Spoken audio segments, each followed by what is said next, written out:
I have always loved the woods. Even when I was a kid, I felt safe there.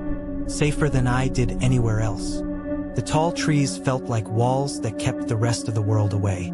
The air always smelled fresh. A mix of pine, damp earth, and something I could never quite name, but it made me feel alive. When I was younger, I'd spend hours exploring trails. I learned how to read the ground, how to tell which way the wind was blowing, how to listen for small movements in the brush. My parents would say I had forest blood, like I was meant to live among the trees. But I learned something that night.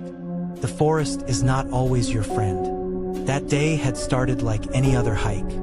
The sky was clear, the air was cool, and I had a few hours before the sun went down. I wasn't worried about time. I had been on this trail so many times I could walk it blind. I thought I knew it. I thought nothing could surprise me here. I was wrong. I didn't mean to stay out after dark. That's the truth. I wasn't trying to be reckless. I just got lost in my own head. The trees, the air, the way the sunlight cut through the branches. It was easy to lose track of time. When I finally turned back, the sun was already low. Shadows stretched across the path, long and thin like fingers reaching for me. The light faded fast, too fast. Within minutes, the bright gold of the sunset was gone, replaced by a heavy blue that deepened with every step I took. The forest changes when the light goes. It's not just darker, feels alive. Every sound is sharper. Every shadow feels heavier. And that night, the air itself felt wrong, thick, almost wet, as if it wanted to cling to me. At first, it was just my footsteps, boots crunching over dead leaves, snapping the occasional twig.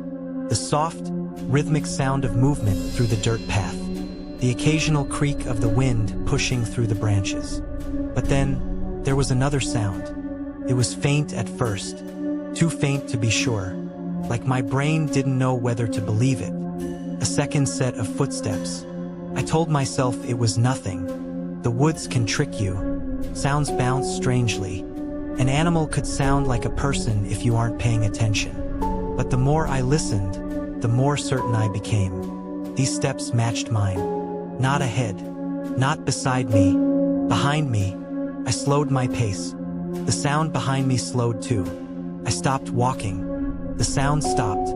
My skin prickled. I turned quickly, shining my flashlight down the path. The beam stretched into the dark, catching nothing but a curtain of trees. No person, no animal, just shadows. I stood there for a moment, my breath slow but heavy. I told myself it could be someone else on the trail, someone heading back the same way. But why keep the exact same pace as me? I started walking again, faster this time. The sound came back. Crunch, crunch, crunch. It never got closer. It never got farther away. It was just there, matching me. The deeper I went, the more the forest seemed to close in. The trees grew closer together, their branches weaving overhead until the moonlight could barely reach the ground. The path narrowed until it felt like a tunnel. And in that tunnel, the sound of those footsteps was trapped with me. I could hear my own breathing now, quick, uneven, and underneath it, the faintest sound of something else. Breathing. Not mine. Not animal breathing. Slow. Measured. Almost deliberate. I froze again. This time, I listened without moving a muscle. The breathing kept going. I turned slowly, sweeping my flashlight over the trees. Still nothing. No face peering from behind a trunk. No flash of movement. Just the dark, shifting shapes of branches and leaves. Keep walking, I told myself. Don't panic. Just get back to the road. I tried to listen to my own advice, but my legs felt heavier with every step. The sound behind me seemed to grow louder, closer, more confident. And then I heard it. A whisper. At first, I thought it was the wind. The branches sometimes hiss when they sway. But this wasn't the wind. This was a word. My name. I froze so suddenly my boot scraped against a rock. The sound was loud in the still air. The whisper came again, this time from off to my right. I swung my flashlight toward the sound. That's when I saw it. A figure. Tall. Too tall. Thin to the point of wrongness. Standing perfectly still between the trees. Its skin was pale, the kind of pale that almost seems to glow in the dark. The light caught its face for a second. I wish it hadn't. Its features were all there. Eyes, mouth, nose, but they were wrong. Too sharp. Too smooth. Like they had been made by someone who had only heard about faces, not seen one. The moment the beam hit it, the figure stepped backward into the dark. Gone. I didn't think. I started walking faster, then faster still, until I was running. Branches clawed at my jacket. Roots reached up from the ground like traps. But I didn't stop. The footsteps behind me quickened too. Louder now. Heavier. Then came the voice again, no longer a whisper. It was loud. Firm. Stop.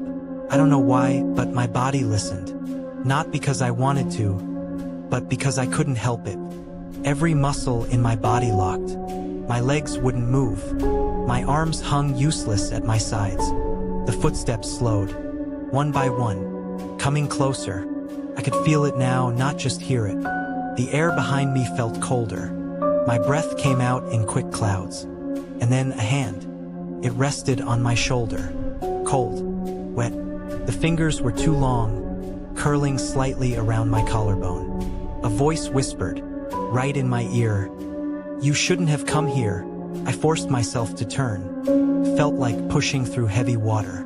But when I faced the place where it should have been, there was nothing. No footsteps. No breathing. Just the empty forest. I stood there in the silence, shaking. I didn't know where I was anymore. The path was gone. The dark pressed in on all sides.